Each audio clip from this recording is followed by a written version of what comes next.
Isang magandang araw, syempre Starbucks pa rin. At ito, meron tayo new arrival. Tatlong unit na puro kulay itim.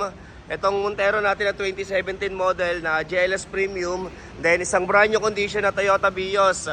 Ayan, 3,000 mileage lang yan, 2025 model. At isang Ford Everest yun nandun sa may bandang gate. Ayan, 2019 model, Ford Everest Trend Automatic.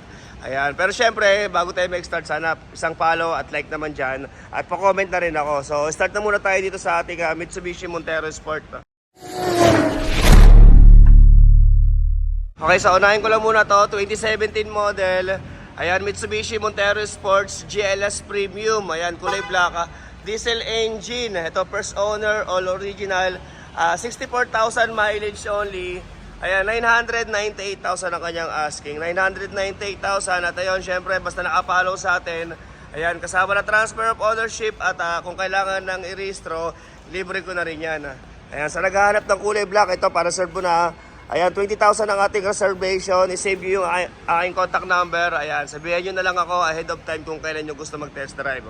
Okay, so ikutin ko lang to syempre, para sa nagkaka-interest ng unit na yan. Ayan, nakatuton mag, syempre makakapal ang mga gulong. Naka-stepboard na rin at napakasariwa pa ng kanyang pagkapintura. Napakakintab. Okay, naka-tint. So, check naman natin sa likod. So, ito naman yung kanyang likuran. Okay? Hindi pa tayo rito. So, ito sa likod may apat na back sensor na rin. GLS Premium, gwapo lang syempre. Ayan, number 9 yung kanyang coding at may back camera na rin. Ito. Open din tayo sa financing sa mga magpapa-send ng sample quotation for financing. Mag-direct message kayo sa aking messenger sa Sir Bugs. Ayan, para mapasahan kayo ni admin ng list of requirements and then sample quotation. Okay, so ito naman yung kanyang loob. Ayan, GLS Premium 4x2 automatic kulay black. So ito naka-premium leather seat, syempre naka-stock na monitor. Ayan, 64,000 mileage, push start button. Okay, at sariwa pa yung kanyang steering wheel. Yung kanyang pagka-leather, napakasariwa pa. Syempre, ayan, naka-sidings na rin na leather at lahat ng upuan naka-leather seat. Okay, so ayan ulitin ko, 2017 model Mitsubishi Montero Sports GLS Premium. Ayan, automatic transmission, kulay black, diesel engine.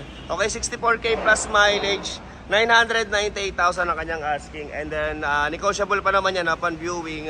Ayan, sabihin nyo na lang ako kung kailan kayo magpapaschedule. Okay? So, next tayo sa Toyota Vios. Okay, so ito, next unit natin. Ito, ngayong buwan at saka nung mga nakaraang buwan, malakas ang ating mga Vios dahil merong bagong open na in-drive. Yan, para siyang Grab. So, ito, 2025 model. Baka gusto nyo ipasok sa in-drive. 3,000 mileage only. Ayan, 2025 model, Toyota Vios 1.3 XLE, automatic transmission, kulay black, gas engine, 3,000 mileage only, brand new condition. Ayan, 728,000 ang asking dito. Pero syempre sa price na yun, negotiable pa naman yan. And then kasama na rin transfer of ownership. At ayun, naka-warranty pa yan. Ayan, bagong-bago. Okay, so ito na ba yung loob ng Toyota Vios 2025 model. Ayan, binuksan ko lang yung mga pinto kasi medyo madilim Ayan, para maninag nyo. At andito pa rin yung kanyang mga booklet. Ayan, kompleto. Okay, 3,000 mileage, naka-stock na monitor. Siyempre, bagong-bago pa yung kanyang dashboard, yung kanyang steering wheel. At wala lang siyang leather seat. Ayan, sa mga gusto magbagawa ng German leather seat cover, ayan, mag-direct message kayo sa Sir Bugs seat cover. Diyan na lang kayo magtanong ng design at price. Okay? So ito, main mo na to. 20,000 reservation. Okay, so ito naman yung kanyang mga upuan sa likod. Brand new condition. At syempre, sa kanyang mga gulong, ayan, bago-bago pa dahil 3,000 mileage at naka-two-tone box. Ayan, XLE ang kanyang variant. Okay, so ayan, ulitin ko, 2025 model. Ayan, Toyota Vios 1.3 XLE, automatic transmission, kulay black, 3,000 mileage only, brand new condition, 728,000 ang kanyang asking. 728,000 at ayun, kasama na rin transfer of ownership at negotiable pa yung price. Okay, so next tayo sa ating Ford Everest Trend. Okay, at ito last unit natin. Ayan, baka may naghahanap sa inyo ng nasa 800 plus na SUV. So ito 2019 model Ford Everest Trend. Ayan, 2.2 turbo diesel, automatic transmission, kulay black. Ayan, at napakababa lang din ang mileage dito. Mamaya check natin yung sakto.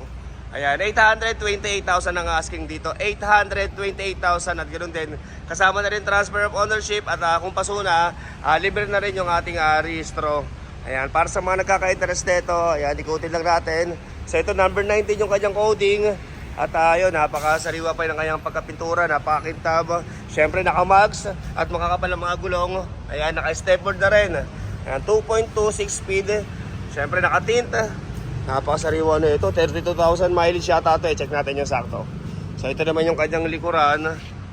Okay. Ayan, meron na rin 4 na back sensor. At may ganito din ako pero ginagamit ko pa. 2021 acquired naman yun. Ayan, naka power tailgate. Pero ginagamit ko pa kasi wala akong service ngayon eh. So ito naman yung kanyang loob. Against the light lang, lipat tayo sa kabila. Okay, at ito yung ating loob ng Ford Everest Trend 2019 model. Ayan, may dashcam na rin. Naka-stock na monitor. Siyempre, sariwang dashboard. Ayan. Okay, then yung kanyang steering wheel, yung kanyang pagka-leather, buong buo pa. At naka-leather seat din. Ayan, lahat ng kanyang mga upuan naka-leather seat. Okay, syempre may armrest na rin. Ayan, at pag inangat mo, syempre may compartment dyan. Lagayan ng baso, automatic transmission, at ayun. Okay, at ito yung kanyang saktong mileage. Ayan, medyo malabo. 32,193. Ayan, 32,193 para sa 2019 model. Okay? Okay, so ayan, ulitin ko, 2019 model, Ford Everest Trend, ayan, 2.2 turbo diesel, automatic transmission, kulay black, 32k plus mileage, ayan, first owner. Okay, 828,000 ang kanyang asking, 828,000 at super negotiable upon viewing. Okay, at para sa ibang unit na hinahanap nyo, ayan, follow lang kayo dito sa aking Facebook.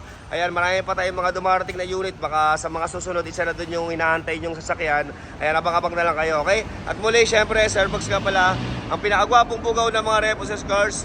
Thank you very much for watching.